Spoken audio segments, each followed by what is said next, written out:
edition one summer with nothing but Frank Howard stories. Yeah, so I talked to Black Cat Barton and just a whole laundry list of had a lengthy interview with Danny Ford about Frank Howard. And Frank liked Danny right off the bat from the beginning. Oh, yeah. There was so much alike. And Danny told me, he said one thing he really wanted to do, and I don't know if he ever did it or not, was to get Coach Howard, throw him in the car, and just turn the tape recorder on and ride around. Let him talk. And let him tell stories.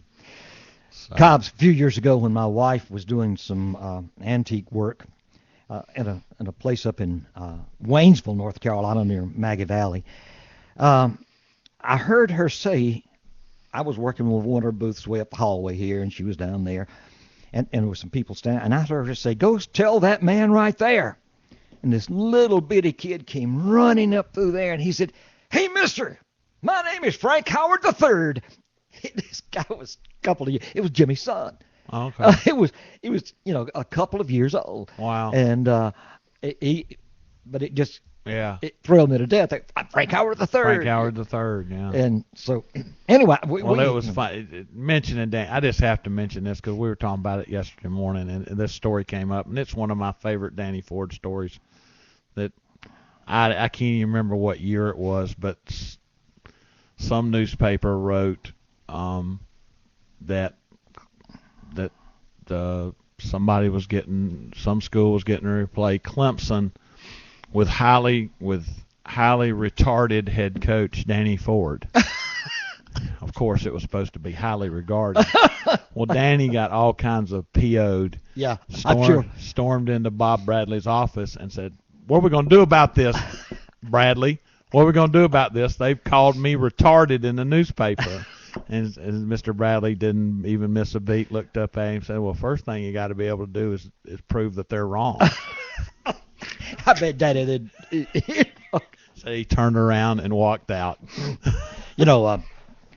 I can tell a lot of Bradley stories too. Gosh, what a great guy he was. People who don't know, Bob went to Clemson, graduated, worked a little while over at the Greenville News, I think, and came back to Clemson. Well, he had to get his degree to get the job as sports information director. Yeah, so it took a while. Yeah, so he came back and he worked at. They were called sports publicists for a long time. Right. And he was the only spokesman for the whole athletic department. Everybody, football, basketball, what. And he and Frank came, so they got so very, very close. But I would be doing a record show. I may have told this before here, up at A&S on a Friday afternoon. Man, I'm rocking and rolling. I'm a young rock and roll disc jockey, and I'd look out one of the big glass windows toward the hallway, and there would be Bob Bradley. And he would have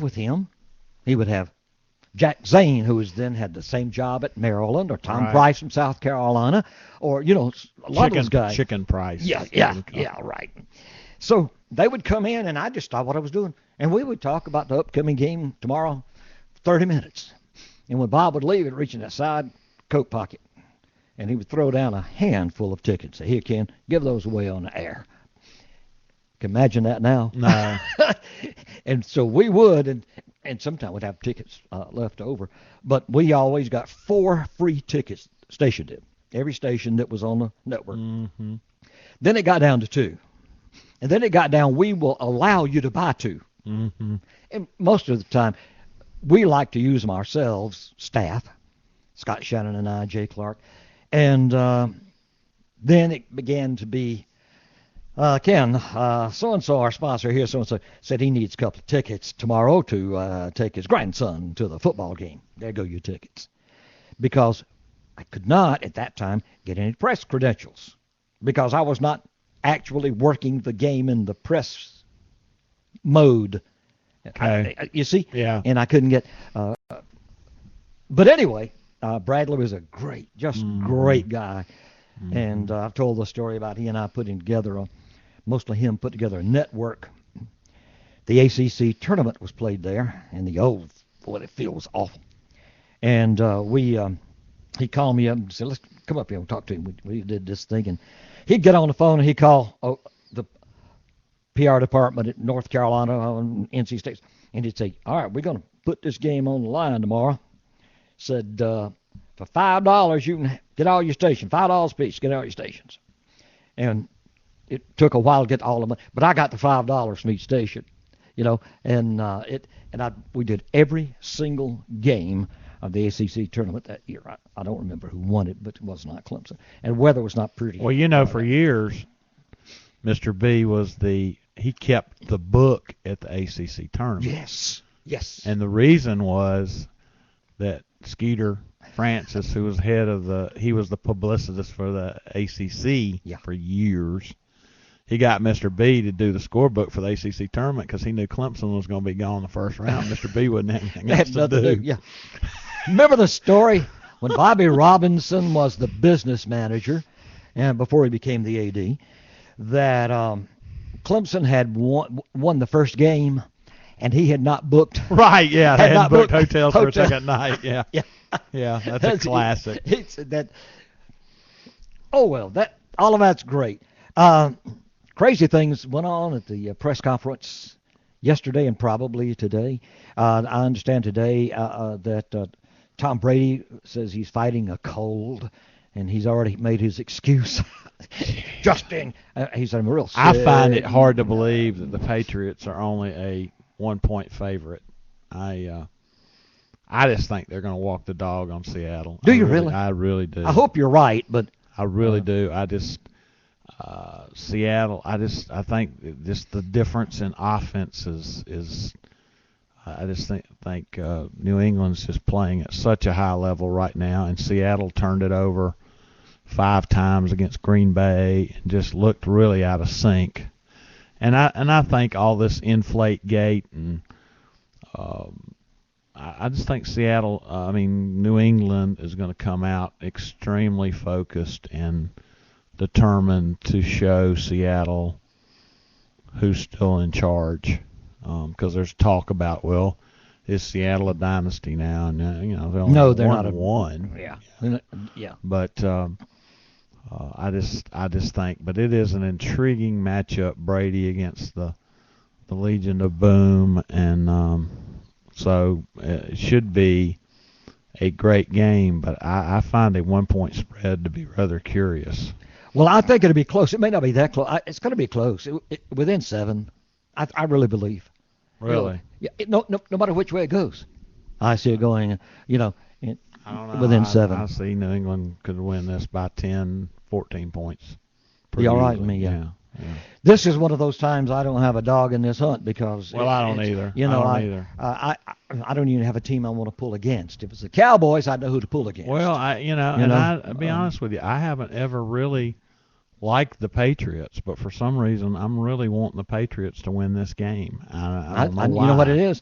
As a Clemson guy, it's the Russell Wilson factor, I think. I really do. Well, if it was the Clemson factor, they've got Byron Maxwell. Byron Maxwell's playing for the Seahawks. Pull for the Seahawks. But I don't know. I just like the way Brady's been playing and the way he drives his team, and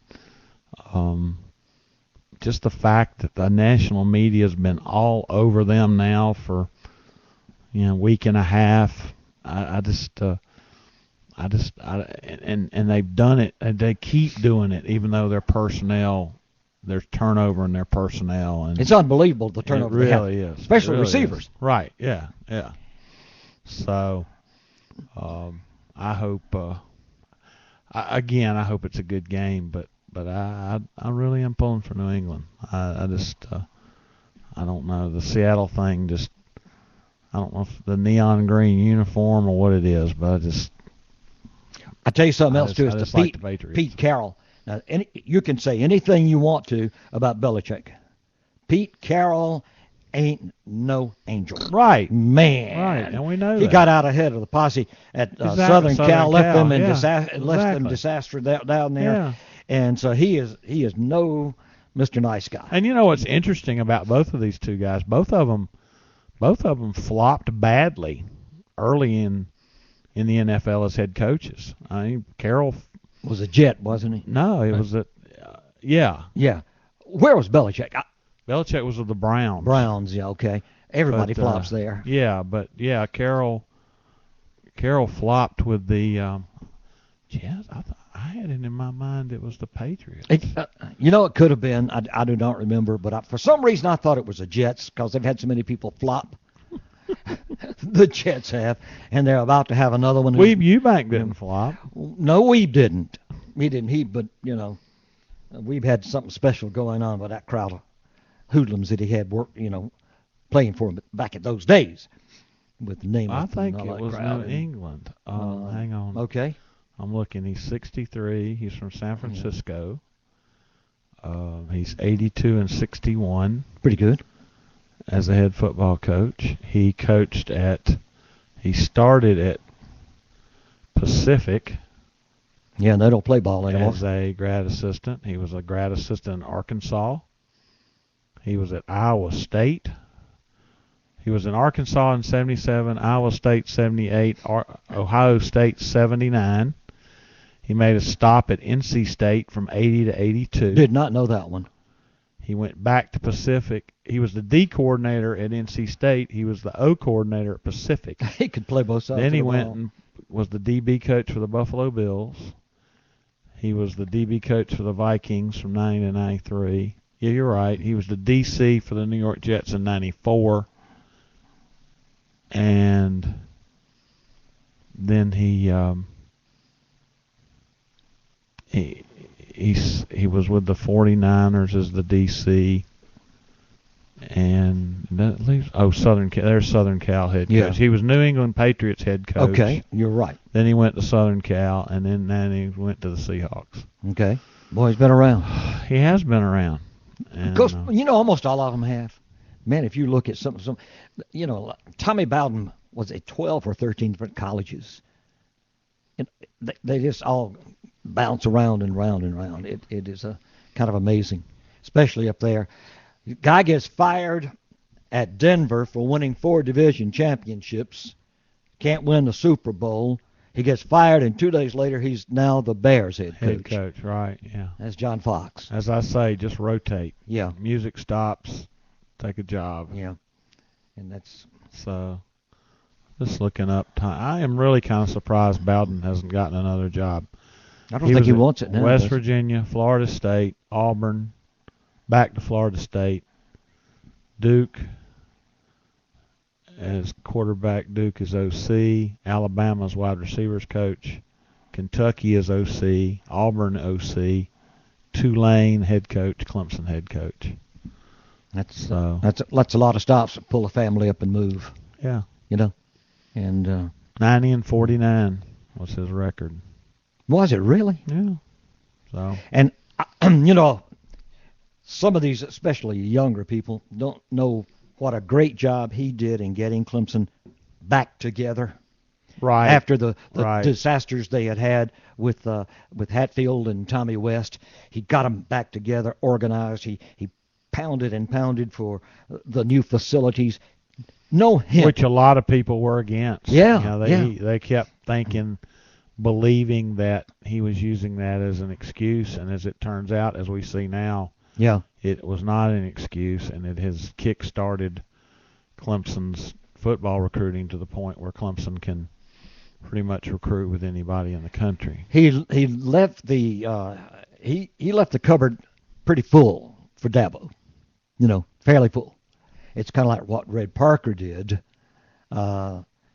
He left it pretty full for Pell and Ford. Right. When he left, man, he left a couple of guys that, you had Fuller and Butler and Dwight Clark and those people that came in under Red.